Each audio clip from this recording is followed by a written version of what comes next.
Hey, what's up mga idol? Marami na naman tayong pag-uusapan sa video natin ngayon ha. Well, unahin nga natin etong pagretiro ni Poy Eram. Yes mga idol, tuluyan na ngang nag-retire si Poy Eram para sa ating Gilas Pilipinas. Isa sa itinurong dahilan ng kanyang pagretiro ay hindi na kaya ng kanyang katawan ang loaded na schedule. Hindi na pabilang si Poy Eram sa Gilas Pilipinas para sa FIBA World Cup dahil nga sa injury nito sa tuhod. Tulad ni Poy Eram ay dati na rin nagretiro para sa Gilas Pilipinas si Christian Stand Hardinger matapos nitong masungkit ang gold medal sa Cambodia. Though nag-retire na ang mga ito sa Gilas Pilipinas ay patuloy naman ang kanilang karera sa PBA. Nagpasalamat naman si Poy Eram sa mga pagkakataon na naging parte ito sa Gilas Pilipinas upang irepresenta ang bansang Pilipinas. Samantala, bigungang manalo ang Ateneo ni Coach Tob Baldwin kontra yan sa Radford University ng USA. 77-68. Well, dahil sa pagkatalo nila ay nalaglag ngayon ang Ateneo para sa ika-4 na pwesto. Medyo nag-struggle ang Ateneo sa first half. Sinubukan naman nilang maibaba sa single digit ang lead ng Radford pero nangibabaw pa rin ang athleticism ng taga-USA. Maganda sana yung rotation na pinapatakbo ng Ateneo. Kahit nga ang announcer ay humanga nga sa sistema ng Ateneo. Yun nga lang talaga ay inalat sila sa 3-point area. Hindi tulad noong nakaharap nila ang Sydney, pasok talaga ang kanilang mga shooting. So kahit talo, congrats pa rin sa Ateneo kahit umuwi tayo ng ika-4 na pwesto. Bukod sa Ateneo ay natalo naman sa ikalawang pagkakataon ng kupunan ni Coach Yang Yao na rain or shine sa Team B ng Taiwan. Tulad noong first game ng Ross ay lagi silang late game. Kapansin-pansin ang hindi magandang tawag ng mga referees. Dapat pag ganitong international na laban, dapat hindi taga-Taiwan yung referee. Dahil pwede itong pagukunan ng issue tapos doon pa sa kanila nagaganap ang laban. Kahit bugbog na ang rain or shine ay matumal pa rin ang mga tawag. Tapos yung mga Taiwan, mag-flop lang, foul na agad. Medyo mali nga lang yung pagkuha ni Coach Yang Yao sa isa pang big man. Maalat sa 3-point area tapos walang play. Etong si Nick Evans, modern big man style. Dapat yung kinuha ni Coach Yang, yung mala Justin Brownlee talaga, na kayang gampanan ang 4 position. Total nandyan naman si Ange Kwame para sa center position. So next game ng rain or shine mamaya, kontra yan sa United Arab of Emirates. 1 PM yan mga idol. Sana man lang makahanap ng paraan etong si Coach Yang Yao para makabawi sa kanilang talo. Well, dito naman tayo sa ating kababayan na si Kai Sotto mga idol. Nanindigan pa rin kasi ang SBP na hindi pa rin makapaglaro si Kai Sotto kung walang medical clearance na ipapakita ang doctors nito. Kung matatandaan ay sinabi nga mismo ni Coach Chot noong nakaraan na pumirma na nga ng kontrata etong si Kai Sotto para sa Gilas Pilipinas para makapaglaro na ito. Pero hindi umano ito pinirmahan ng pamunuan ng SBP dahil sa hindi pa nagpapakita ng medical record etong si Kai Sotto. Ayon sa team manager na si Butch Antonio na malapit na nilang ma-finalize ang agreement kung pipirmahan nga ba ng SBP or hindi.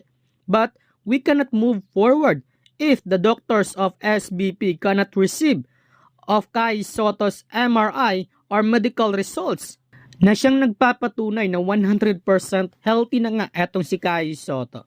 So hindi talaga makapaglaro si Kai kung walang MRI result. Though the 7'3" giant Kai Sotto has been always welcome to attend the practice. Pero nangako naman umano ang doctors nito na ilabas na ang MRI noong Huwebes. Pero mapahanggang sa ngayon ay wala pa rin itong ipinakitang resulta. Ayon kay Butch Antonio, na gusto nilang i-showcase si Kai Sotto para sa FIBA World Cup. But iniisip nila ang health nito. Baka sila pa ang masisi kung may mangyaring hindi maganda sa bata, no? In short, no MRI result, no Kai Sotto for FIBA World Cup. Dumating si Kai Sotto sa bansa noong July 19 galing sa Amerika. Malapit nang mag 1 month pero wala pang MRI result. Pero sa depensa ng ibang content creator dyan na private daw ang MRI results nito. Doctors lang ang maaaring tumingin nito. Klaruhin ko lang mga idol. MRI result ni Kai Sotto, hindi naman talaga yun isa publiko. Ibigay yun ng doktor sa kanya, tapos isubmit ni Kai Sotto sa doktor mismo ng SBP, hindi kay Chot Reyes. Para ma-sure kasi na hindi naman mababasa ni Coach Chot ang MRI result nito eh. Doktor lang ang makakabasa ng resulta. So kung may MRI result na, isubmit mo na sa doctors ng SBP para mabigyan na ng clearance na makapaglaro na etong si Kai Sotto para sa ating Gilas Pilipinas. Hindi naman sinabi ni Coach Chot na isa publiko or ipapakita niya sa TV. Kung hindi, ibigay mismo sa SBP doctors. Tapos yung SBP doctors na mismo ang magdesisyon kung may problema nga ba or wala sa lower back injury ni Kai Sotto. Yan po ang malinaw. Tapos yung resulta ng MRI, hindi yan aabot ng 1 buwan. Parang x-ray din yan. Mataas yung 1 week niyan eh. Sa NBA nga, 3 days lang malalaman na agad ang resulta ng kanilang MRI. Madali lang kasi ma-detect ng computer yan at lalabas na agad ang resulta. Hindi natin masisi ang SBP dahil naniguro lang sila. Ayon nga mismo kay Butch Antonio na we want to make sure na he is good to go. As federation, inuna lagi ang safety ng lahat, especially ng mga players, and beyond the legal and medical liabilities. Ayon sa SBP na dahil sa tagal na nakatambay ni Kai Sotto ay napansin nilang mabilis na itong mapagod. Since noong umuwi ang Gilas galing sa China, ay doon pa lang nagsimulang mag-practice si Kai Sotto. Yun nga lang, ay soft pa lang ang practice nito. Kahit sinabi nito na nasa good condition na siya, ayon mismo kay Butch Antonio na hindi pa rin nila ina-allowed si Kai Sotto na i-full force ang kanyang sarili sa practice. Dahil yun nga, para hindi lalala ang kanyang injury. While sa kabila ng drama na nangyari ngayon sa Gilas Pilipinas, ay naghatid naman ng kanilang pagsuporta para sa Gilas Pilipinas ang mga bigating NBA teams. Una, nagpakita ng kanilang pagsuporta ang Utah Jazz na kung saan ay dito nga naglaro etong si kabayan Jordan Clarkson. At ang Portland Trail Blazers na nagpost din sa kanilang social media group page. While sa pagpasok ni Jordan Clarkson ay umangat nga sa rank 20 ang Gilas Pilipinas. Dati ay nasa pang number 22 lang ito eh. So big booster talaga para sa team si Utah Jazz star Jordan Clarkson. Kahit, don't get me wrong hindi ako galit sa'yo. Bata ka pa lang, magkasama tayo sa mga isla, namamasyal tayo. Di ba? Kinakausap kita noon. Sabi ko, yayaman ka boy, yayaman ka. Andiyan dyan eh.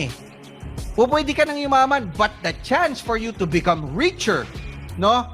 And perhaps, to be the most famous basketball player. Wala tayong Manny Pacquiao ngayon eh. Kailangan natin ng isang somebody sports icon na nandiyan. Ikaw yun. Ikaw yung nasa pwesto na yun, Kai. All you have to do is hone yourself and wake up. Yun lang ang kulang, Kai. Wake up. Alamin mo kung ano ang role mo. Alamin mo kung ano ang laro mo. Kung sakasakaling gusto mo mag-stretch for ka. Kasi sa ngayon, big man ang nilalaro mo, pero front to the basket ka. Pero ang bottom line natin dyan, Kai, hihintayin ka namin sa darating na World Cup, suot ang Gilas Pilipinas jersey. Yan ang first step mo pabalik sa NBA dream mo. Sa ngayon, Kai, sa totoo lang, sarado ang pinto sa ng NBA. Bubukas lang yan ng konti pag nagpakitang gilas ka sa World Cup. Inuulit ko, World